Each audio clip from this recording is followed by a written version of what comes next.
I mean, we should look for the source of the problem and not treat the symptoms like they do with pretty much anything in this world.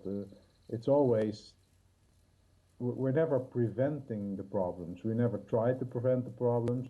I Hmm. think with decent education, if we focus a shitload of our attention into bringing up good uh, good citizens, so to speak, I Yeah. don't think we'd have all these problems to worry about. And if they would still exist, they would be so small that we could easily address those. Yeah. Louis B in the chat room is definitely not a fan of the UN.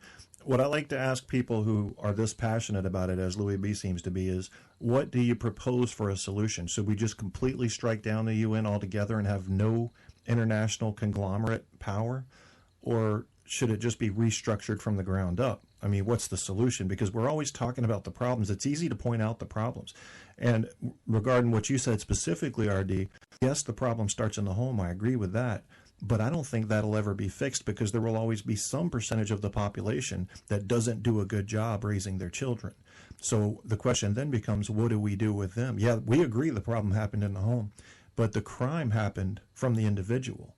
So Oh, how do wait, we wait, wait, just say wait. okay? Or Don't you think that the people that are doing a bad job are doing a bad job because they weren't raised right themselves? probably, yeah. So I mean, you're always going to need a transition phase, just like if you want to introduce guns in Europe, you're gonna need you're gonna Mhm. need a phase where people can get adjusted to this new idea. You can't give them start handing out guns tomorrow. But I mean, if you bring somebody up in a way that they know how to bring up their child in the future, I think these problems would start. I mean, you could work through this problem and Mhm. aim for perfection. If you just focus your attention on this, and if you take this as the primary goal, as the most important thing in the world, which I think education should be. I mean, you gotta.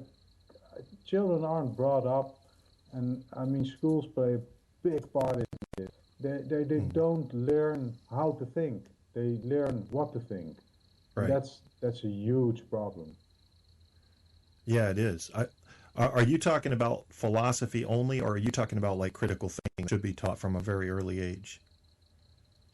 I don't think we should get into the critical thinking this show because Mhm. we might end up. I think we should use a different show, and I would love Stabby to join us in that Yeah, conversation because me too, I definitely. I've always said to Stabby that I do not follow, uh, at least not consciously follow any rules while thinking. I might Hmm. be using the I might be using some of the tools you use, Hmm. but it would be by total accident. I haven't been learning these rules. I'm interested to hear what they are about, but Hmm. I'm not interested in Stabby sending me links I have to read for myself. I Hmm. would. That's what me and Barco always tell Stabby. But Hmm. can you please describe something in your own words instead of linking us to some kind of Wikipedia, Gallup poll, or anything like that? Just try to explain what it means to you and how does it help you. So we can Yeah. say, well, okay, we already do that without knowing what it is, or Hmm. we think that's BS. I mean, Yeah. Well, I I know that you and Stabby are probably on polar opposite ends of thinking models. I mean, he is almost a perfectly strict adherent to the scientific method, and you are almost a full-time proponent of thinking outside the box.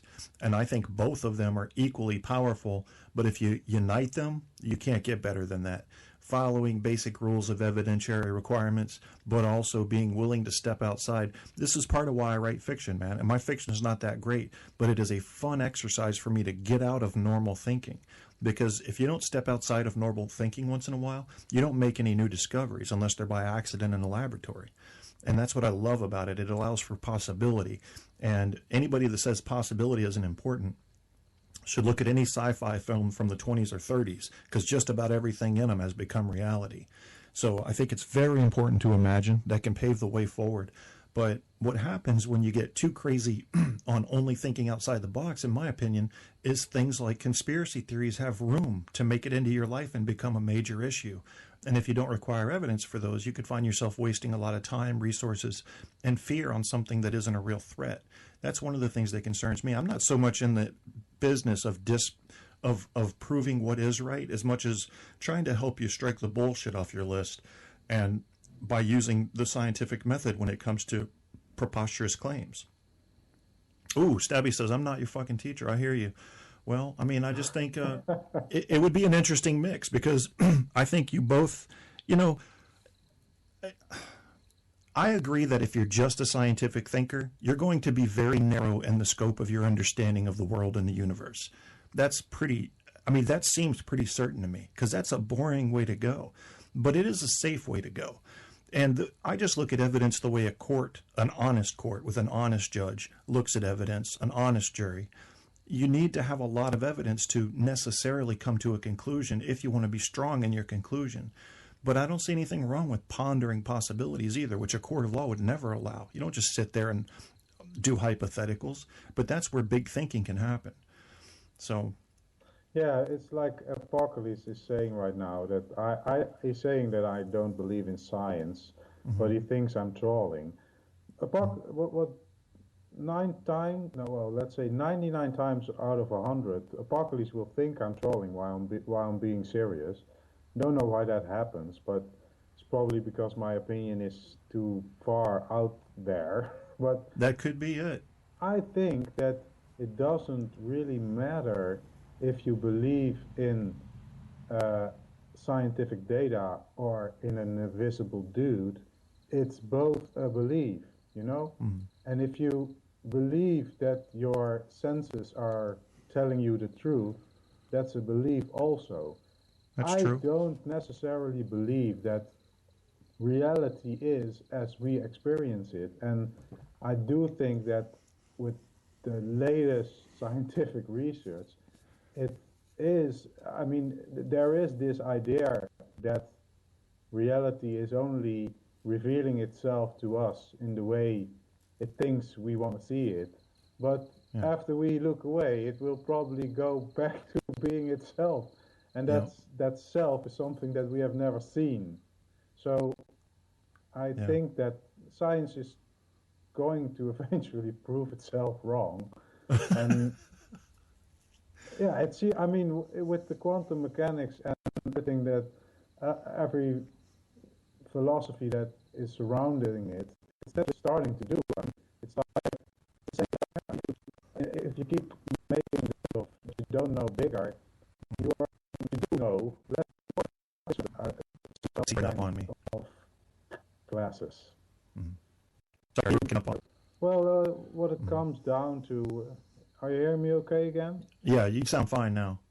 Well, what I mean is, whatever you believe in is your belief, and I don't think that you should value one person's belief over another, and I don't think numbers matter, because, I mean, if you look down in history, and if you look at the world around you, it's usually the minority that takes us forward, and not the majority, you know?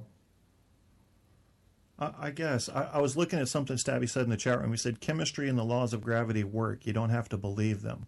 Now, the way I look at good evidence is the kind of evidence like that can be shown empirically and repeatable in a situation where you can have control groups and standard groups, and where you can use the bell curve for averages, and where you can use positive and negative correlations. See, you're saying that these things don't matter nearly as much as what's right in front of your face, you know. And I think what you're seeing is a lot of people ignoring. They're literally ignoring what's right in front of their face in favor of what's already written as the law. And I agree that's happening. But I think the two together are much stronger. I'll tell you, this may be a very narrow-minded view as far as philosophy goes, but I have a very hard time believing in anything that can't be proven. I can believe in something that is proven life in the universe outside of our own planet, given what we know can create life and how many spaces there are in the universe that probably have those elements, that makes me believe there's just got to be life out there. I don't know how many. I mean, I'm not believing necessarily in the Drake equation, which calculated that I think in our own galaxy alone there are over 10,000 intelligent life species, intelligent life forms. That's a little too specific for me. But to believe there isn't life out there, it seems impossible, literally impossible to me, even though I have no proof that there is life out there. Just because the likelihood seems so extremely high when you calculate in all the space and all of the elements in that space. You know, we're all from stardust, as you hear the astronomers say, and the astrophysicists. We all come from stardust, and all these elements are created in various ways that make them plentiful and abundant throughout the universe. Nitrogen, oxygen, H2O, all that. These things that can, enzymes that can start life are everywhere. We may even be the aliens. There's some conjecture now that we came from material off meteorites that developed into life. I mean, I think it's possible. But the idea that there's no more life in the universe seems... I can't understand why someone would believe that unless it was their specific religion that coaxed them into believing that. I don't understand that. Well, why would someone say, no, we're the only life form? It's got to be just us. No, I think that's because of what you're implying, because they are in a box. And it doesn't really matter what box you're in. I mean, if somebody says this is true, this is you can measure it, you can see it, it's been tested, you can do your research, it doesn't really matter to me, because in the end, whatever experiment you're doing to prove anything, it does require you to believe that your senses are telling you that what you are seeing or feeling or whatever is really what's going on. And I don't necessarily think that is true. So, I mean, you can say that something is real enough for you to believe it, but you can never say it's the truth. Yeah, you know. I agree. So that's where I'm coming from, and I don't think that a gut feeling is less important than the data of 1 million people. I don't really think it's, maybe if you want to see it from a group approach, but not if you see it from an individual approach, and if you want to know if this matters in your life, you know. Do you believe pretty much what Descartes believed, that we can't trust our senses, that they're subject to constant error and they may not even be real? Or is that going too far? I'd have to think about that. Yeah, I mean, he convinced himself at one point, if I remember right, he was spending some time alone. It was like Walden Pond in a way. And he convinced himself that his hands didn't exist, and that his mind had simply drawn the hands in to make sense of him moving stuff around without using anything like hands. But then my question for him would have been, how come everybody sees their hands if they're just imagining them as placeholders to make sense of them moving stuff around with their mind? This is where I get into philosophical loops with some famous philosophers, and I respected him a lot for what he did. But I think he's right in this sense.